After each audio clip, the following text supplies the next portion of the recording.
I'm going to continue to see if I can flesh out some more of these ideas about why being an atheist, for me at least, isn't necessarily a sign of a source of nihilism and crudely materialistic worm food mythology.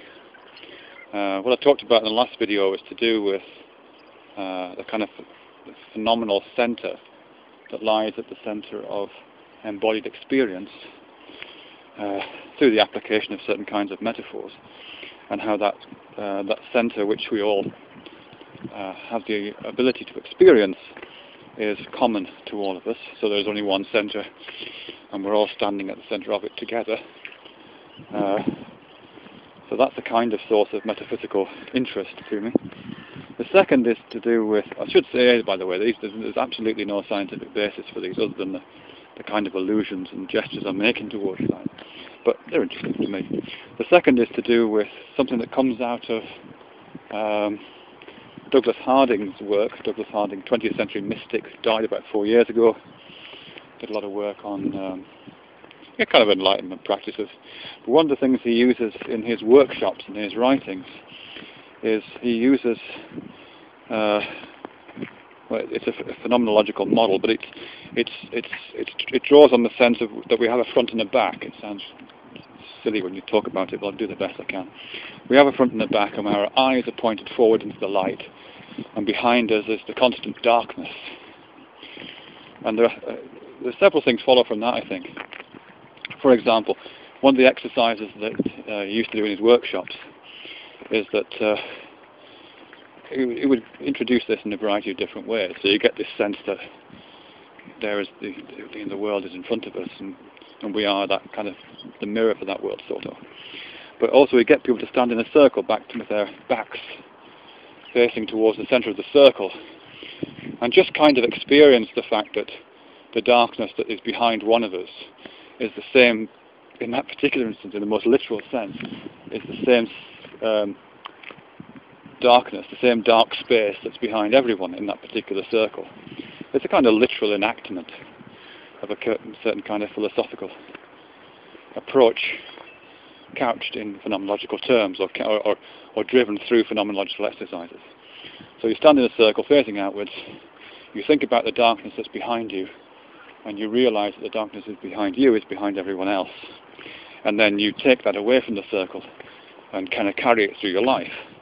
And I've done that a few times, and I can kind of imagine that, even though I know that really there's no one behind me right now.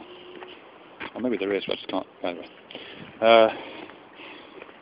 A kind of extension of that I'm quite interested in is to do with time, and that, because one of the other things about front and back, in addition to the front space in front of you being brightly lit, and the space behind you being either dark or non-existent, depending on how you think about it, is in addition to that thing that goes on with the front and back of our experience, is to do with time and motion. When we talk about time, when we think about time, the future for almost all cultures, I think, maybe not the Aymara of Colombia, I think, Bolivia, but for almost all cultures, time is understood using spatial metaphors in which the future is in the front and the past is in the back. So we talk about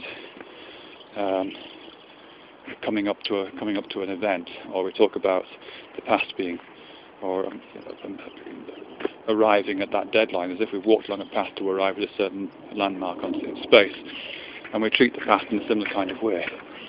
And we make those kind of gestures when we're doing it. We say, oh, it's way behind me now, or it's way in the future, that kind of thing. And I think that mobilization of this front-back thing also plays into the thing I was just talking about with Douglas Harding, or could potentially do this for me, at least, when I'm thinking about it. When I think about the past, particularly, not only is the past behind me and dark, but it's also ultimately shared. If I track back through the past hour, It almost entirely consists of me walking along canal paths. But prior to that, I'm kind of meeting other people. And the further back I go in my thinking, I'm meeting more and more people, and I'm getting younger. And I'm in classrooms with children my own age, and in nurseries with my sister and my brother, and at birthday parties. And I'm playing games at birthday parties. And I'm meeting Fred Tattersall and Steve Chappell when I first moved to where I grew up when I was 3. And I'm going back and I'm kind of stealing sugar from the kitchen when I was really small. And I'm with my dad before he died. And I can kind of feel it going back. And all the time I'm going back, I'm meeting other people. And I can kind of feel the lives of other people branching off from those things. My dad going off and dying somewhere, and my brother going off and living somewhere else, and my sister going off and living somewhere else, and I can kind of feel all those trajectories going out from those meetings into different spaces. And probably if I kind of have to do this intellectually, if I can kind of imagine further back, I'm imagining kind of ancestry. I'm imagining my grandma, and I'm imagining my granddad before he died. And I'm imagining their family, and I'm imagining growing up, and I'm kind of remembering photographs, and I'm seeing those histories played out, and I'm kind of getting a sense of all that. And all the time I'm going back, I'm meeting more people, and I'm kind of sharing causal moments with all these different people, and all these different experiences of kind of heading back towards going back upstream, I guess, whatever, something like that. I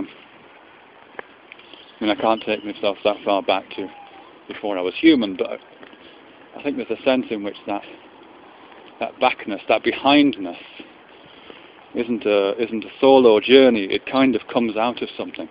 I can kind of feel myself as a tributary in a stream that has a spring a long way back, even though I can't track that spring, track the source of it. So the darkness behind me that features in Harding is a darkness in which a kind of spring is sourced, and which I'm one of the tributaries of. I can kind of feel that up in front as well. I've spoken about that before, about this now moment moving forward, the front end of it going now. Anything could happen in the future. In the next 10 seconds I could fall in the canal, but beyond that point, I'm not going to fall in the canal, but beyond that point, the possibility things that could happen to me start to open out and get very diverse. So that tributary keeps forming. All these meetings that I'm going to have are going to keep separating, and we're going to keep moving apart and branching out and becoming more tributary-like and more capillary-like. And if I kind of imagine far enough into the future, as it approaches the kind of horizon of my imagination into the future, I kind of imagine these tributaries fading and blending and becoming swampy and becoming mangrove swamp-like, and eventually entering a kind of ocean. I know I'm dipping into poetic metaphor to a ridiculous level here, but that's kind of how I'm imagining it. I kind of imagine the future, this brightly lit future that I have now, dimming and becoming cloudy and misty, and heading towards a distant horizon where everything is infinitely small and infinitely merged, kind of like heading for the ocean of the future.